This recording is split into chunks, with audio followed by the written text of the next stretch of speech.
Welcome to the Marketing Revolution podcast. This is the underground movement of savage marketers from all over the world. We are not Fortune 500 companies. We are real entrepreneurs with real businesses that have one major thing in mind: to set goals and devour them daily. Because we understand that everyone wants to eat, but only savage marketers are willing to do the hunt. Now let's get this revolution started. Hey, what's up, everybody? John Hiley here with the Marketing Revolution podcast and the Marketing Savage Facebook group. Hope you guys are having an amazing day. I had literally flew back into Dayton from Dallas today. Again, we were up at 2:30 a.m.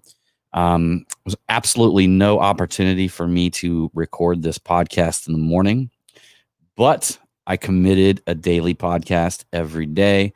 So it is currently 5:23. I went ahead and came over here to the shop where basically I did my outdoor workout. It was a weighted vest run. And then I came in here and used my bench and did my 45-minute workout. So now I'm sitting here talking to you. It was kind of crazy though. Like there was almost like a massive technical difficulty that I just about had here. And I went live. I'm using StreamYard to record these because it's super easy to download. So I'm not, I used to record them like directly into like audio software and stuff like that. But since I'm making the video and the podcast, StreamYard actually gives you the opportunity to download the audio file or the video file for up to 15 days after you do a stream. So cool thing is they actually have an option, because I'm not live right now, but they have an option on StreamYard where you can just record. So that's what I'm doing. But the colossal fuck up that about happened was I was starting the podcast and talking and getting into everything. And I looked over and basically my mic wasn't working. So yeah, I use the Rode Caster Pro. It's called like an Alpha X onboard or some shit like that. And it connects pretty much the mic that you see right here directly into the computer. For whatever reason, somebody, one of the guys must have been in here and bumped it and turned it off. So I was going to town, starting to do the podcast. That would have been fucked up. And to be honest with you, because I don't really listen to them afterwards, I probably would have published it everywhere. So you guys would have literally like turned on to listen to this podcast and it would have just been like white noise or some shit. So I wanted to get into a little something because I was thinking today, because Dent Trainer, many of you guys know that I own denttrainer.com. And that's kind of how I got started into, not how I got started, but it's how I got started in marketing, educational courses. That's how I got started in marketing software. I got started in marketing by my own service-based business.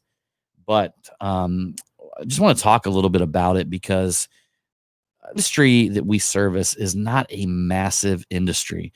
And to be honest with you, I have gotten a lot of envy of people out there when they find out that we are, in a specific niche. And I've gotten a lot of, like, dude, you're so lucky to be in that and all this kind of stuff, which is great. You know what I mean? It is great. And I do look for, in some of my other business models that I have that I'm rolling out, I do look for a certain type of niche as well. But when you are working in your business, one of the things that's very common knowledge is that it's much less expensive to add other valuable services or products to your current clients rather than to try to go out and get more clients. Okay. Because every time you go and you market, you're going out to get more clients. It can become very expensive. It's necessary, of course, but look, you guys know me in this podcast. I'm not going to fucking bullshit you. You're much better off if you can maximize the client base that you currently have, and you can find a lot of hidden revenue channels while doing that.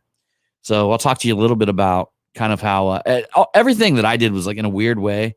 Like I knew the principles, but a lot of it was kind of like accidental, if that makes sense.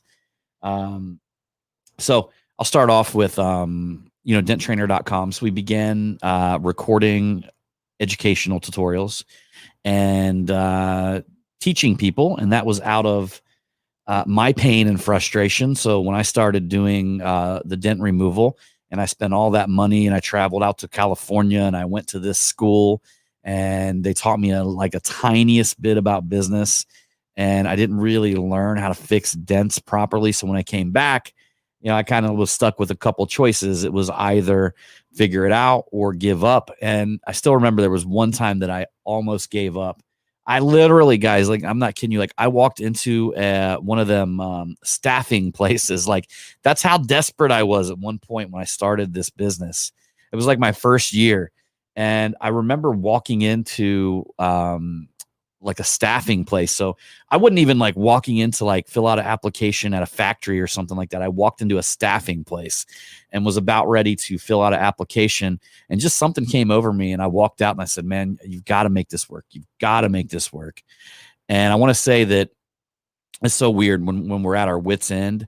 There's always one step after that is usually your biggest breakthrough. All the successful people that I know, literally everything has a dip to it. I start to get excited when I launch a business model and I start to feel like shit's not really working out and I feel the dip. You know what I mean? Actually, now I've trained my mind to get excited because I know that we're going to take shit to the next level. So I built denttrainer.com to help the guy that I was, right? So the person that I was that was just about ready to give up, was about ready to throw in the towel. Later on, years later, I thought of denttrainer.com as if I could create this magic thing that I could give to myself back then, what would that be? And that's how denttrainer.com was born. So moving forward, denttrainer.com launched. We started mentoring a lot of people. At one point, I was doing personal training, meaning that I had people coming out. They were purchasing my monthly training. I at one point to my knowledge, I'm still and was the most expensive trainer out there. So it was very expensive to work with me, but I only worked with people one-on-one. It was a very personal connection. And I made sure that they fucking won. There's nobody that I trained that didn't make it, and there's nobody that I trained that hadn't made hundreds of thousands of dollars afterwards. All of them made hundreds of thousands of dollars. So there was that, right? So think about this, right? Started denttrainer.com, online training resource. There was a decent amount of interest in it early on, but it wasn't nothing like a lynda.com where you're going to sign up 1 million members or some shit like that. But it was decent, but it wasn't enough for me to retire on or, go buy a Lamborghini or anything like that. Right. But it was a nice little, I can kind of considered it a side hustle because I was running my current business at the time, my dent removal business. And then I supplemented that with the dent removal training. So as time went by, my business partner came to me, started talking to me about wanting to create. Okay, no, let me take one step back. So the next value add. So here we go. Now I figured out one thing, how to train, how to teach people, right? So we did that online and actually in person.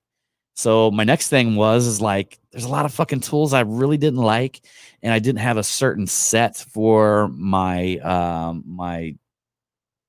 that I would recommend that I was really comfortable with that looked a lot like my set that I was using of tools. I didn't have that, so we started out by creating kind of an alliance with another company and getting a tool set in the works. I was able to sell them tool sets and get a percentage of the profit on that. So there we go. So we opened up another income revenue channel, right? So not only was I doing the online training, I was doing the physical training, and then I started selling tools. Well, next step, I started having problems with certain tools and started watching my students and seeing how they moved and things they liked and things they didn't like. So I started inventing tools. Then we started manufacturing these specialty tools, right? So now we've got, online training, physical training. We've got tools that we, that I kind of work the deal out with another company to create my set. And I've also got my own line of tools that are starting to come up, right? So my business partner came to me and he said, man, one of the things that everybody's lacking is just the marketing thing. And he had this idea called the Mega Media event, and didn't quite even get it. But I said, you know what, dude, I'll sell anything. And here's the funny thing. Like, a lot of people have heard this story before, but I sold the event before I knew what it was. Well, I knew that we were going to train people how to market shit. And I knew that we were going to, some photos were going to be taken, some videos are going to be taken, but we really didn't have an idea of how all that was going to work. So I said, let's sell the thing first, because if there's an interest in it, then we'll create it. So it just went off the hook. Like, our very first event, we did it at my business partner's shop in San Diego. We couldn't pack another person in there. There was quite a decent amount of people for, an event that's much more expensive than your traditional event. Our event tickets ranged at that year. They ranged from $2,000 to $3,000 a ticket. So now we've got an event, right? And at that event, we bring in photographers. My business partner is like a video guy. So we make videos, we create, all of these new images and things like that. People can update their websites and all this kind of stuff. So the first year, we just kind of sent everybody home with their content.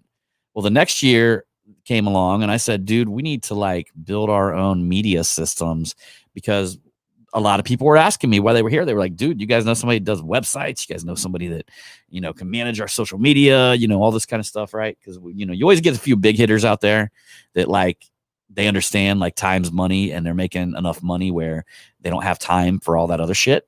So that's where we were able to create another product, right? So we actually created bestpdrwebsites.com, and then we accompanied that with some search engine optimization, and then we also plugged in a CRM system, and the whole shebang. And then later on, we got into the social media management game, right? So now we're doing the social media management. We're like the kings of content. We've got thousands and thousands of photos, thousands of lines of written copy.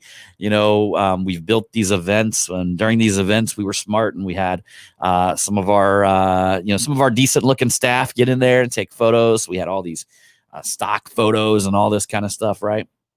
So I guess ultimately the point that I'm trying to drive home here is that you can start off in a business that's in a relatively small little niche. But if you begin to cover, all of the different things that accompany that business, right? You know what I mean? It's there's always something in your business that's next. You know what I mean? So there's always that thing that is next, and then that thing that is next, and then that thing that is next. It's why you go to a website and you book a flight, and then they want to book you obviously your hotel and your rental car, right? And then they make the money off the travel insurance, and who knows whatever the fuck else. They retarget you and try to get you to book another trip or something to that nature, right?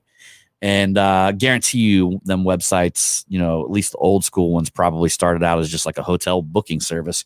And they said, man, this thing's gaining traction, bro. Let's see if we can make a deal with the rental car companies. And, so what I want you guys to think about is what additional services can you add to your current client base? Another thing, if it's a current client base and they're already doing business with you in one arena or in one area, you're past the threshold of resistance, meaning that they already know, like, and trust you. So when you bring in new clients and customers, you've got to basically prove to them that you're trustworthy and all this kind of stuff. But if you've got current clients and customers that you're doing business with, they are much more likely to buy these additional services and products, assuming that you delivered a good one, prior. And so that's it, guys. I just want you guys to think about that, because I believe there's probably a lot of hidden money.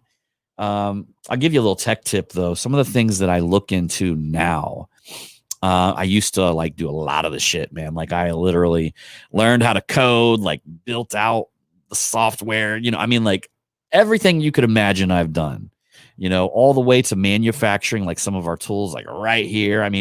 So, I kind of learned things the hard way. But now when I look at anything that I add to the business model, I want to make sure that it's scalable and it doesn't take too much of my time. I truly look for things that have like more like upfront cost, meaning you're going to put the time in creating the systems and you're going to put the time in of building the processes. And then at that point, I want that shit to just run on autopilot. So anyhow, guys, I just want to hit you guys all up with that. I've got some amazing insights from the Apex event over this weekend, and little by little, I'm going to be trickling them out to you. So I've even been thinking, like I was talking to Aaron Wagner about some of his corporate structure. And one of the coolest things that I experienced over this weekend is that we also had Pastor Keith in, which is he has Elevate. I think it's called Elevate Life Church. He was a millionaire before he was ever a pastor, and then he became a pastor of a church. So he speaks to a lot of the business owners down there. And I actually was able to take Aaron Wagner. If some of you guys don't know him, you probably should, because he's a brilliant motherfucker. He's got a mind of he's got a very, very good business mind, a very good money mind. I mean, I'm still like in breaking down some of the things, not only inside of his corporate structure, but just